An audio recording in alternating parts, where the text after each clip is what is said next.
সীমান্তে এখন সবকিছুই রেকর্ড হবে, কারণ বডি ক্যামের মাধ্যমে এবার নজরদারিতে নামছে ভারতের সীমান্তরক্ষী বাহিনী বিএসএফ। এই সিদ্ধান্তে নতুন করে উত্তেজনা তৈরি হয়েছে বাংলাদেশ ভারত সীমান্তে। প্রশ্ন উঠছে, এটা কি বাংলাদেশি নাগরিকদের জন্য বিপজ্জনক, নাকি এর পেছনে অন্য কোনো পরিকল্পনা লুকানো আছে? বডি ক্যাম বা বডি ক্যামেরা হলো ছোট একটি ক্যামেরা যা সরাসরি নিরাপত্তা কর্মীর শরীরে লাগানো থাকে। এটি ভিডিও এবং অডিও দুটোই রেকর্ড করতে পারে। বিশ্বজুড়ে আইন শৃঙ্খলা বাহিনীর মধ্যে স্বচ্ছতা ও জবাবদিহিতা নিশ্চিত করতে এটি ব্যবহার করা হয়। এবার বিএসএফ এটি সীমান্তে ব্যবহার করতে যাচ্ছে, বিশেষ করে বাংলাদেশ সীমান্তে। প্রথম পর্যায়ে পশ্চিমবঙ্গ ও আসাম সীমান্তে 2000 বডি ক্যাম ব্যবহার শুরু করছে বিএসএফ। এই দুটি রাজ্যের সীমান্তেই সবচেয়ে বেশি বাংলাদেশি প্রবেশ এবং গরু পাচার রেকর্ড হয়। বিএসএফ দাবি করছে এই প্রযুক্তি তাদের সীমান্ত অপরাধ রেকর্ড করতে সাহায্য করবে, কিন্তু বাংলাদেশি বিশ্লেষকরা বলছেন এর মাধ্যমে সাধারণ কৃষক, শিশু বা গরু চড়াতে যাওয়া লোকদেরও রেকর্ড করা হবে। গত এক দশকে বিএসএফ গুলি করে হত্যা করেছে শতাধিক বাংলাদেশি নাগরিককে। বেশিরভাগ ক্ষেত্রে এর কোনো ভিডিও বা প্রমাণ পাওয়া যায়নি, কিন্তু এবার বডি ক্যাম চালু হলে প্রতিটি ঘটনা ভিডিও রেকর্ড হবে। প্রশ্ন হলো, এই ভিডিও কি উভয় পক্ষ ব্যবহার করতে পারবে, নাকি কেবল ভারতের হাতেই থাকবে? বাংলাদেশ সরকারের পক্ষ থেকে এখনও আনুষ্ঠানিকভাবে কোনো প্রতিক্রিয়া না এলেও কূটনৈতিক মহলে ব্যাপক আলোচনা চলছে। বিশেষজ্ঞরা বলছেন বডি ক্যাম ব্যবহারে স্বচ্ছতা আসতে পারে, তবে যদি একপাক্ষিক হয় তবে এটি হবে নজরদারির ভয়ঙ্কর অস্ত্র। কিছু বিশ্লেষক আশঙ্কা করছেন ভবিষ্যতে এই ক্যামেরার ফুটেজ ব্যবহার করে বাংলাদেশি নাগরিকদের ফাঁসানো হতে পারে। অনেকে মনে করছেন বডি ক্যাম কেবল শুরু, সামনে ড্রোন, এআই, ফেস রিকগনিশন এবং স্মার্ট সেন্সর দিয়ে পুরো সীমান্তে নজরদারি জোরদার করা হবে। ভারত চাইছে সীমান্তে জিরো টলারেন্স, অর্থাৎ কোনো অনুপ্রবেশ, পাচার বা সংঘর্ষ নয়। কিন্তু এটা কি মানবাধিকার রক্ষা করবে, নাকি সাধারণ জনগণের উপর শাসন আরও কঠোর হবে? বিশেষজ্ঞদের মতে বাংলাদেশকেও বর্ডার গার্ড বিজিবি এর জন্য বডি ক্যাম চালুর কথা ভাবতে হবে। এতে দুই দেশের সীমান্তরক্ষীরা একে অপরকে দোষ না দিয়ে তথ্যভিত্তিক আলোচনায় বসতে পারবে। এছাড়া একটি যৌথ পর্যবেক্ষণ ব্যবস্থা চালু করা দরকার, যাতে ভিডিও ফুটেজ উভয় দেশ দেখতে পারে। বডি ক্যামের যুগে সীমান্ত সুরক্ষিত হবে কিনা তা সময়ই বলে দেবে। প্রযুক্তি ব্যবহারে যেমন ভালো দিক আছে, তেমনি অপব্যবহারেও ভয়ানক পরিণতি হতে পারে। এখন দেখার বিষয় বাংলাদেশ কিভাবে এই পরিবর্তনের মুখোমুখি হয়। বাংলাদেশ সীমান্তে বিএসএফ যেসব বিপজ্জনক কার্যকলাপে জড়িয়ে পড়ছে বা ভবিষ্যতে ঘটাতে পারে, বাংলাদেশের নিরীহ কৃষক বা গরু ব্যবসায়ীদের উদ্দেশ্য করে সরাসরি গুলি চালানো বিএসএফ এর সবচেয়ে বিতর্কিত কাজ।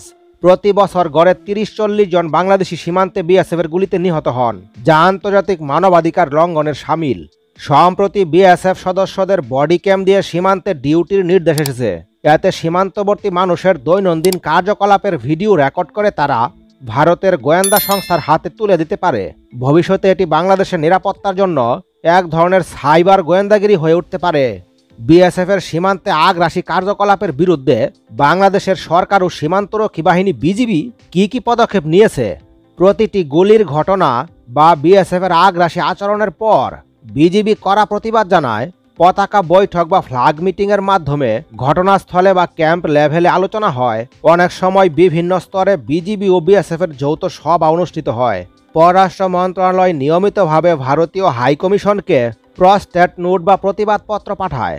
দুই দেশের প্রধানমন্ত্রীর বৈঠকে বারবার সীমান্তে হত্যাকাণ্ড বন্ধের আহ্বান জানিয়েছে বাংলাদেশ।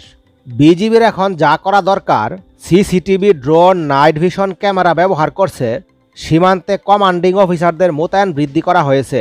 কিছু স্পর্শকাতর এলাকায় বর্ডার আউটপোস্ট বা বিওপি পুনর্গঠন হচ্ছে। সীমান্তে গরু পাচার, মাদক পাচার ও অবৈধ পারাপার যাতে না হয় এজন্য বিজিবি স্থানীয় জনগণকে সতর্ক করছে। সীমান্ত এলাকায় জনসংযোগ সভা বা কমিউনিটি এঙ্গেজমেন্ট ও বর্ডার গার্ড পাবলিক স্কুলে সচেতনতা কার্যক্রম হচ্ছে। বাংলাদেশ জাতিসংঘ মানবাধিকার কাউন্সিল, হিউম্যান রাইটস ওয়াচ ইত্যাদিকে সীমান্তে বিএসএফ এর নৃশংসতা নিয়ে তথ্য দিয়েছে। দেশের মানবাধিকার সংস্থাগুলো আন্তর্জাতিক মিডিয়ায় প্রতিবেদন প্রকাশ করেছে। 2023 সালের পর থেকে অবৈধ অনুপ্রবেশকারীদের বিরুদ্ধে কঠোর ব্যবস্থা নিচ্ছে বিজিবি। গরু আনতে গিয়ে কেউ মারা গেলে দায়ভার চোরা কারবারির চক্র ও স্থানীয় দালালদের উপর চাপানো হচ্ছে। ভারতের সরকার বেশিরভাগ সময় বিএসএফ এর কাজকে আত্মরক্ষামূলক বলে দায় এড়ায়। বাংলাদেশ সরকার প্রতিবাদ করলেও অনেক সময় কোনো কার্যকর প্রতিকার বা বিচার হয় না। বাংলাদেশের অনেক সীমান্ত এলাকায় অপর্যাপ্ত বিজিবি মোতায়েন ও আধুনিক প্রযুক্তি না থাকায় প্রতিরোধ ব্যবস্থাও দুর্বল। বাংলাদেশ সীমান্তে বিএসএফ এর আগ্রাসন কোনো একক ঘটনার ফল নয়, এটি একটি দীর্ঘদিনের সমস্যা। বাংলাদেশ সরকার প্রতিবাদ জানায়, কূটনৈতিক আলোচনায় যায়, প্রযুক্তি বাড়ায়, তবে ভারত সরকার যদি আন্তরিক না হয় তাহলে এই সমস্যার স্থায়ী সমাধান সম্ভব নয়। ভারতকে সীমান্তে উচিত শিক্ষা দেওয়ার জন্য বাংলাদেশকেও কার্যকরী পদক্ষেপ নিতে হবে। বিজিবিকে আরও আধুনিক অস্ত্র, নজরদারি প্রযুক্তি ও দ্রুত মোতায়েন সক্ষমতা দিয়ে শক্তিশালী করতে হবে। প্রতিটি সীমান্তে হত্যার পর বিজিবির তৎপরতা দৃশ্যমান হওয়া উচিত, যাতে ভারত মাঠেই চাপ অনুভব করে। প্রয়োজনে অস্থায়ী সেনা মোতায়েন করে সামরিক বার্তা দেওয়া যেতে পারে। ভারতকে দ্বিপক্ষীয় চুক্তি যেমন 2011 সালের সীমান্ত চুক্তি, 2018 সালের যৌথ ঘোষণা ইত্যাদি লঙ্ঘনের বিষয়ে আন্তর্জাতিক প্ল্যাটফর্মে দায়ী করা, বিশ্বের সামনে বাংলাদেশের শান্তিপূর্ণ মনোভাব তুলে ধরা, ভারতের আক্রমণাত্মক আচরণ তুলে ধরা, আন্তর্জাতিক মিডিয়াতে বাংলাদেশি নাগরিক হত্যার ভিডিও, ছবি ও রিপোর্ট ছড়িয়ে দিয়ে ভারতের ভাবমূর্তি নষ্ট করা। ভারতকে বাংলাদেশের ভূখণ্ড দিয়ে ট্রানজিট, রেল ও নদীপথ যে সুবিধা দেওয়া হয় তা কৌশলগতভাবে সাময়িকভাবে স্থগিত বা পুনর্বিবেচনা করা যেতে পারে।